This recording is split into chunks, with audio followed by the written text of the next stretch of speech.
L'avantage quand on redouble, c'est qu'on sait déjà que ça va mal se passer. Bonjour, je suis Émilie Deleuze, réalisatrice de Jamais contente.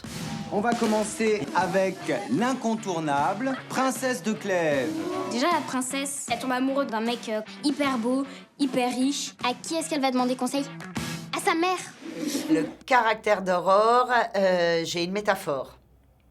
Vous voyez les petits roquets, les petits chiens qui vous attaquent pour un oui ou pour un non en vous mordant les chevilles comme si persuadés qu'ils sont des lions féroces, bah c'est Aurore. Je suis toujours là pour toi, si tu veux qu'on sorte ensemble. Je vois pas du tout l'intérêt. Déjà, j'avais du mal à t'aimer tous les jours. Elle est jamais contente. C'est pour ça que je l'ai fait, au moins ça me permet de résumer très court. C'est une petite adolescente, petite de taille, petite en âge puisqu'elle a 13 ans, qui a comme caractéristique de n'avoir aucun problème. Contrairement à souvent les films d'ados où ils ont des troubles, quels qu'ils soient, on va pas les passer en revue. Elle n'a rien, elle a tellement rien comme problème qu'elle se les crée. Et ça, c'est sa drôlerie, parce qu'elle se les crée de manière extrêmement drôle. Et elle se met dans des embrouilles pas possibles, mais générées par elle. Qu'est-ce qu'on t'a fait pour que tu sois comme ça? Ah, elle est chiante, hein. Elle n'est plus rien, elle est comme ça. Il faudrait que tu sois plus gentil avec maman. Mais je suis gentille. Je la conduirai dans la forêt. T'en fais pas. Elle trouvera ses petits cailloux. C'est ça le problème, elle trouvera ses cailloux et va revenir. C'est 3 tomes au départ, donc c'est 600 pages, plus de 600 pages. Ce qui a été compliqué, c'est évidemment d'en faire 80, c'est-à-dire la moyenne, en gros, d'un scénario, d'un film d'1h30. C'était doublé d'une autre complexité qui est que c'est écrit sous la forme d'un journal intime. Donc il fallait transformer cette chronique en une structure un peu plus tendue, qui est plus de l'ordre du film de genre, c'est-à-dire du teen movie, même si les événements n'étaient pas... Enfin, j'ai pas rajouté des événements extraordinaires, mais j'ai cherché à tendre un peu plus l'histoire pour que ça existe en 1h30, pour qu'il y ait une tension, quoi. On cherche une chanteuse. J'ai pensé à toi. Moi? Je suis nulle. Moi, je te trouve formidable. Tout ce qu'on me demande, c'est de chanter. Pour pouvoir les chanter, faudra que je les sente, les paroles.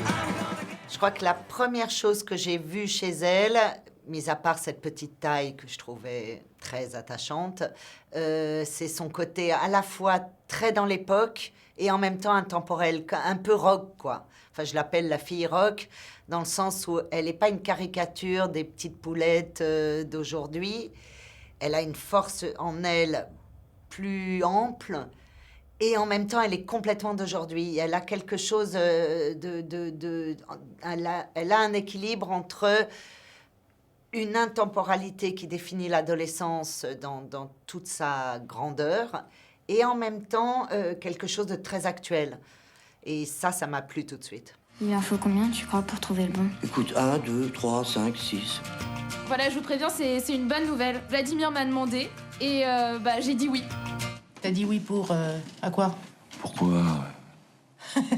Comme elle est dans toutes les scènes, c'est quand même 2 mois de tournage. À 13 ans, supporter 2 mois de tournage, c'est-à-dire la fatigue d'un tournage, la nécessité de la concentration que demande un tournage, c'est pas donné à tout le monde, quoi. Déjà, chez les adultes, c'est pas donné à tout le monde. Chez quelqu'un de 13 ans qui n'avait jamais joué, c'était vraiment difficile, quoi. Donc il fallait que je trouve une petite juste, qui soit suffisamment concentrée, donc suffisamment intelligente pour tenir le choc, et en plus qui sache chanter. Donc ça faisait quand même beaucoup, quoi. Tu ressembles à rien, t'as plus d'amis. Moi, j'en veux pas d'une vie comme ça. Pour défendre les parents, parce que j'ai été mère, enfin je le suis toujours d'ailleurs, et je me souviens à quel point ils ont été pénibles aussi par moments, c'est que l'adolescent, en tout cas Aurore, même si elle en a la capacité physique et intellectuelle d'être adulte, elle oublie juste qu'elle n'a aucune expérience.